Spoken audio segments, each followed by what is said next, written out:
Hello, I'm Jim McGinnis. When it comes down to it, who reads your post anyway? He asked, with his hand upon my shoulder. I had no answer.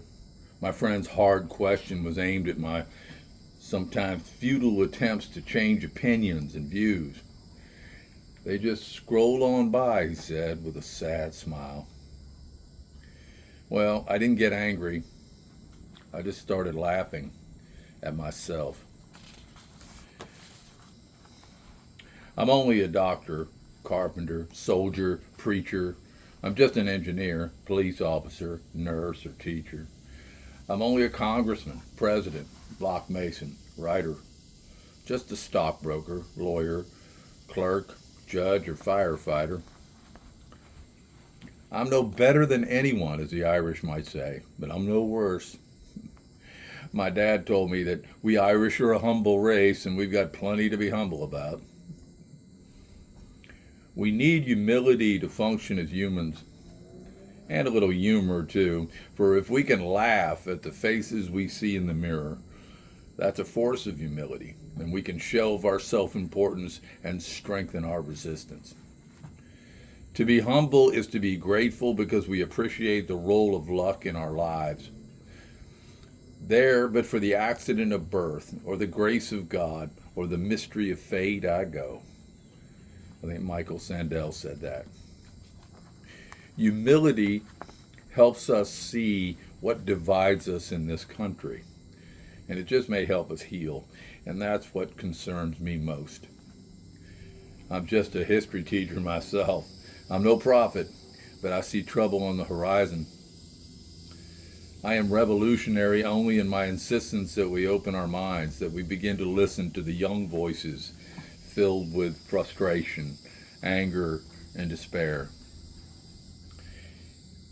In my own twilight, I asked, what is it that I can do for my country, my people? Rant, lecture, offer up narcotic optimism that lets us sleep at night? Go team go? Hell, I don't sleep anyway. When was the American story, though, one without unrest and upheaval, without struggles between the haves and the have-nots, without injustice and hardship? Our accomplishments and achievements, though as great as they may be, have always been accompanied by trials and tribulations and tragedy. The greatness thing is supposedly about recapturing parts we've lost, or manufacturing things we never had. It's easy to cook up stuff when no one really knows our history. There are lots of things I'm glad we lost. It seems that our greatest moments were exactly that, fleeting moments wrapped in courage, generosity, sacrifice, goodness. The American story is one of a flawed people with a perfect vision, a human story. I talk a lot about the center. Ideas, I like to say, were born on the fringes, but they grow up and live in the middle. It seems we've forgotten the meaning and function of the center. So I've been a little busy offering up explanations if in fact anyone wants to know, to beat the devil and all that. The truth knocks at the door, as Percy told us, and we say, go away. We're looking for the truth. Are we now? If we look out across the political landscape of America, it's clear how resentment frames our reality. I've said this before, from the left wing to the right wing, from the angry north to the bitter south and wild and crazy west. We spend our days feeling slighted, irritated, disrespected, righteously declaring, I work harder, fight harder than you, and I give up more, believing we are more deserving than others. We choose to ignore the role of luck and good fortune in helping us on our way. When we remember the accidents of fate, which have been so significant in each of our successes, it can't help but humble us. And when we are humble, we are more generous, kinder, more patient, more understanding. Now, there are plenty of reasons to be pissed at each other. Some of us feel insulted by the message of the educated elite who tell us, go to college if you want to be successful. Forgetting that nearly 2/3 of Americans have no 4-year degree. Many of us feel stereotyped, marginalized, and scapegoated by the privileged. Both of these sentiments are not without truth, and there are so many more causes of resentment. Extremists stoke our anger. We're told that injustice is systemic and our institutions must be overhauled or destroyed. Pick it.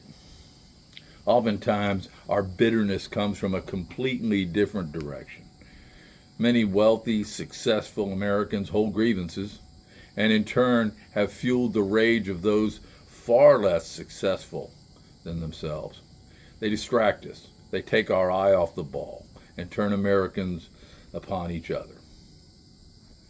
Michael Sandel blames it on the meritocracy.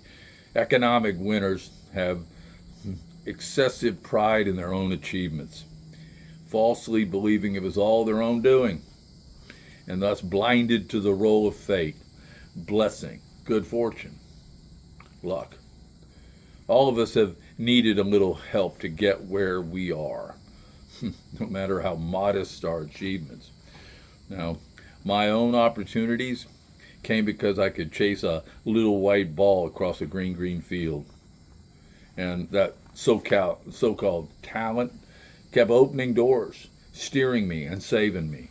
And I, for some reason, constantly ran into people who saw more in me than I ever saw in myself. How cool is that? How lucky. I am undeserving of my gifts. And it took me a long time to realize that. JFK reminds us that from whom much is given, much is expected. Still, we spend our time downward looking at each other.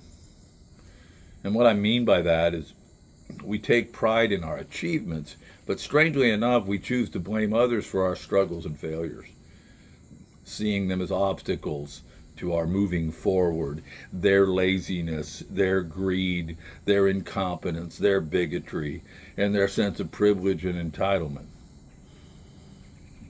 We can't have it that way, either side. If we want the glory, you must accept the blame. It makes us vulnerable to manipulation. And we are all prone to scapegoating, and we often find ourselves even voting against our own interest. But maybe if we start looking up and around and not down, we can find those who endure hardship and pain. All right, those who tolerate more and don't complain nearly as much as I do. There are so many people out there who work hard and do more for others and have so much less for themselves. Something that I learned from Flannery O'Connor and my mother is that no struggle, no suffering is unearned or undeserved. We own it. Pope John Paul II wrote about this. However, our experience can be redemptive. And all my crash landings that I have somehow walked away from offer clarity and understanding. Eventually, the lesson here is that our humility doesn't weaken us, it empowers us. Again, ridding ourselves of self-importance can strengthen our resistance to losing the best parts of us. Redemption was Bob Marley's word, not resentment. He urged us to free ourselves But folks, the mental slavery in which we are often bound here in America, from which we seek emancipation, is actually a false belief that suffering is a badge of validation.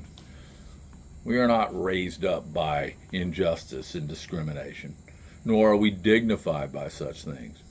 We're not justified in our convulsions and our riots and insurrections just because we don't like the outcome of free elections. We stormed the Capitol. God damn it. We stormed the Capitol. We throw bricks, burn cars, and break windows in our cities. All this with noble indignation. Looking upward is our best defense against slipping from righteousness to self-righteousness. For the very moment we begin to feel superior and more deserving because of our own struggles, we're done. So it's back to humility, I guess. Marley called it downpression rather than oppression, pushing us to be the lowest and the least, as Jesus said, beyond the dogma, the infidel, the money changer, and the priest. All this requires optimism, a belief in the long term, to live with hope. Now, some folks, rich and poor, for them it's hope they choose to live without. Their success is defined only by how much money and power over others they possess. There is no long term, only the present happening over and over again. So where do we go from here?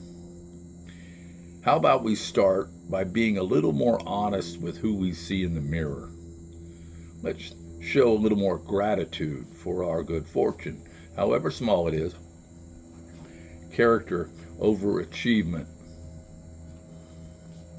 Liam Clancy's toast becomes a prayer of sorts. No fear, no envy, no meanness. Or at least less fear, less envy, less meanness. No kings. Fair winds.